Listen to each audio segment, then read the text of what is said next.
ಆತ್ಮೀಯ H16 news ಅರ್ಥಾತ್ ಹೇ ಸೀತಾರಾಮಗೆ ಸ್ವಾಗತ. ನಾನು ನಿಮ್ಮವ MI ಅಥವಾ ಮಲ್ಲಪ್ಪ ಜೋತಾವಾರ್. ಆದ್ಮೇಲೆ ಈಗ ತಾವು ದಿನ ಸುದ್ದಿಗಳನ್ನ ಅದರ ಜೊತೆಗೆ ವಿಶೇಷತೆಗಳನ್ನ ನೋಡ್ತಾ ಹೋಗಿ ವಿಶೇಷ ಈ ಮೊದಲನೇ ಸುದ್ದಿಯನ್ನು ನೋಡಿ.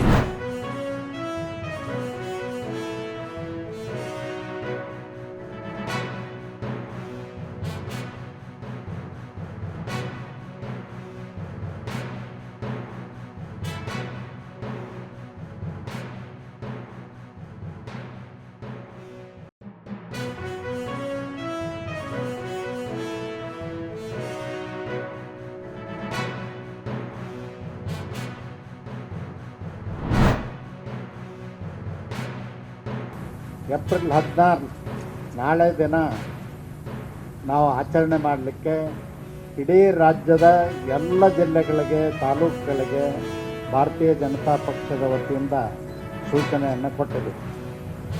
ಡಾಕ್ಟರ್ ಬಾಬಾ ಸಾಹೇಬ್ ಅಂಬೇಡ್ಕರ್ರು ಕೇವಲ ಸಂವಿಧಾನ ಶಿಲ್ಪಿ ಅಷ್ಟೇ ಅಲ್ಲ, ಸಮಾಜದ ನ್ಯಾಯದ ಹರಿಕಾರರಾಗಿದ್ದರು, ಸಮಾನತೆಯ ಸಂಕೇತವಾಗಿದ್ದರು ಮತ್ತು ಡಾಕ್ಟರ್ ಬಾಬಾ ಸಾಹೇಬ್ ಅಂಬೇಡ್ಕರ್ರು ಅಭಿವೃದ್ಧಿಶೀಲ ರಾಷ್ಟ್ರವನ್ನಾಗಿ ಮಾಡಲಿಕ್ಕೆ ಅಡಿಪಾಯವನ್ನು ಹಾಕಿದಂಥವು. ನರೇಂದ್ರ ಮೋದಿಜಿಯವರ ನೇತೃತ್ವದಲ್ಲಿ ಡಾಕ್ಟರ್ ಬಾಬಾ ಸಾಹೇಬ್ ಅಂಬೇಡ್ಕರ್ಗೆ ಸಂಬಂಧಪಟ್ಟಂಥ ಕ್ಷೇತ್ರಗಳನ್ನು ಪಂಚತೀರ್ಥಗಳ ಅಭಿವೃದ್ಧಿ ಮಾಡಿರ್ತಕ್ಕಂಥದ್ದು ನಮಗೆ ಹೆಮ್ಮೆಯ ವಿಷಯ. ಮತ್ತು ಡಾಕ್ಟರ್ ಬಾಬಾ ಸಾಹೇಬ್ ಅಂಬೇಡ್ಕರ್ ಸಂವಿಧಾನ ದಿನ ಆಚರಣೆ ಮಾಡಿದ್ದು ಕೂಡ ನರೇಂದ್ರ ಮೋದಿಜಿಯವರು ಬಾಬಾ ಸಾಹೇಬರಿಗೆ ಕೊಟ್ಟಂಥ ಒಂದು ಗೌರವ ಅಂಥೇಳಿ ಈ ಸಂದರ್ಭದಲ್ಲಿ ನಾನು ಹೇಳಲಿಕ್ಕೆ ಬಯಸ್ತೇನೆ. ವಂಚಿತರ ಕಲ್ಯಾಣಕ್ಕಾಗಿ ತಮ್ಮ ಇಡೀ ಜೀವನವನ್ನೇ ಸಮರ್ಪಣೆ ಮಾಡಿಕೊಟ್ಟಂಥವರು ಡಾಕ್ಟರ್ ಬಾಬಾ ಸಾಹೇಬ್ ಅಂಬೇಡ್ಕರ್. ಅವ್ರಿಗೆ ಗೌರವ ಸಲ್ಲಿಸಲಿಕ್ಕೆ ಇಡೀ ರಾಷ್ಟ್ರ ಯಾವತ್ತೂ ಋಣಿಯಾಗಿದೆ ಅಂಥೇಳಿ ಈ ಸಂದರ್ಭದಲ್ಲಿ ಹೇಳಲಿಕ್ಕೆ ಬಯಸ್ತೇನೆ.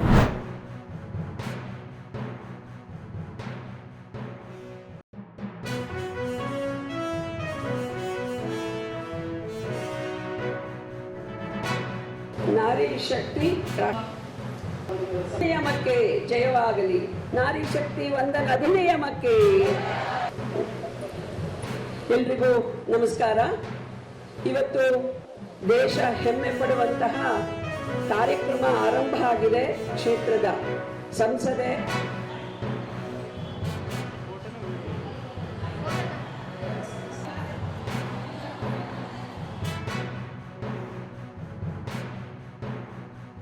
ಸ್ಪಂದನೆ ಕೊಡುವಂಥದ್ದು, ಅತ್ಯಂತ ಹೆಚ್ಚು ಸಾಮಾಜಿಕ ಕೆಲಸವನ್ನು ಮಾಡುವಂಥದ್ದು, ಅದು ಮಹಿಳೆಯರ ದೌರ್ಜನ್ಯದ ಬಗ್ಗೆ ಇರ್ಬೋದು, ಶಿಶುಗಳ ಹತ್ಯೆಯ ಬಗ್ಗೆ ಇರ್ಬೋದು, ಹೆಣ್ಣು ಶಿಶುವಿನ ಹತ್ಯೆ, ಗಂಡು ಶಿಶುವಿನ ಹತ್ಯೆ ಆಗಲ್ಲ ನಮ್ಮ ದೇಶದಲ್ಲಿ, ಹೆಣ್ಣು ಶಿಶುವಿನ ಹತ್ಯೆ ಇರ್ಬೋದು,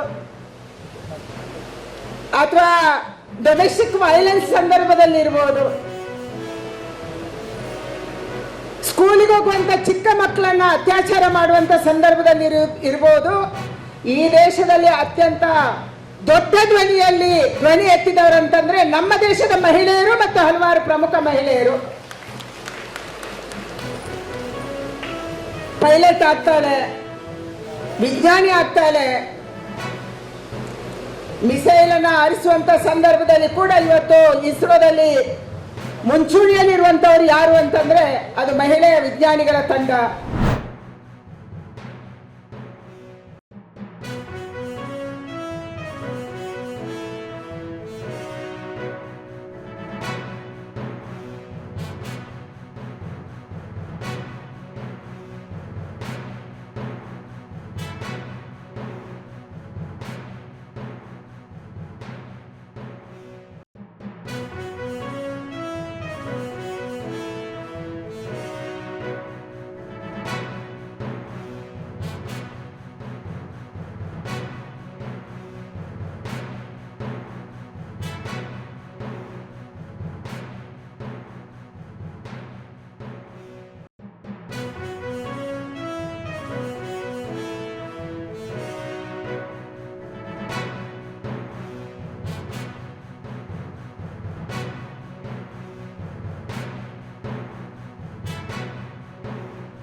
ಕಲಾ ವಿಭಾಗದಲ್ಲಿ ರಾಜ್ಯಕ್ಕೆ ತೃತೀಯ ಸ್ಥಾನವನ್ನು ಪಡೆದಿದ್ದೇನೆ.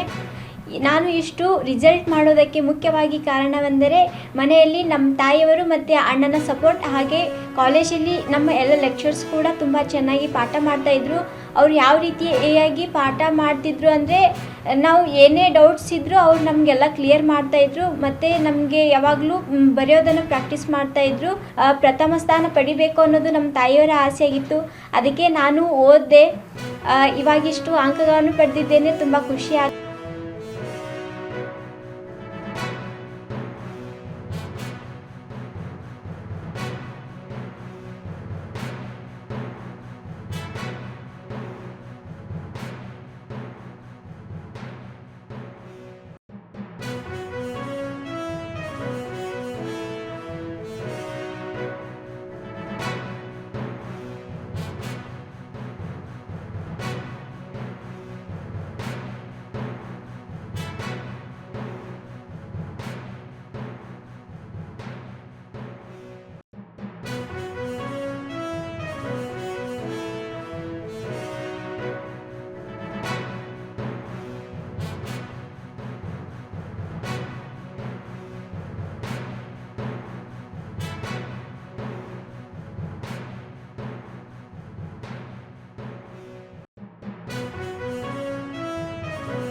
ತಾವೆಲ್ಲ ಇಲ್ಲಿವರೆಗೆ ಸುದ್ದಿಗಳನ್ನು ನೋಡಿದಿರಿ, ಜೊತೆಗೆ ವಿಶೇಷ ಘಟನೆಗಳನ್ನು ಸಹ ನೋಡಿದಿರಿ.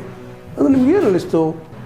ನಿಮಗೆ ಲೈಕ್ ಮಾಡಿರಿ, ಶೇರ್ ಮಾಡಿರಿ, ಕಾಮೆಂಟ್ ಮಾಡಿರಿ, ಜೊತೆಗೆ ಸಬ್ಸ್ಕ್ರೈಬ್ ನಿಲ್ಲಿಸ್ಬೇಡ್ರಿ. H16 ನ್ಯೂಸ್ ಅರ್ಥಾತ್ ಸಿತಾರಾಮ್ ನ್ಯೂಸ್ ಸತ್ಯದ ಕೈಗನ್ನಡಿ ವಂದನೆಗಳು.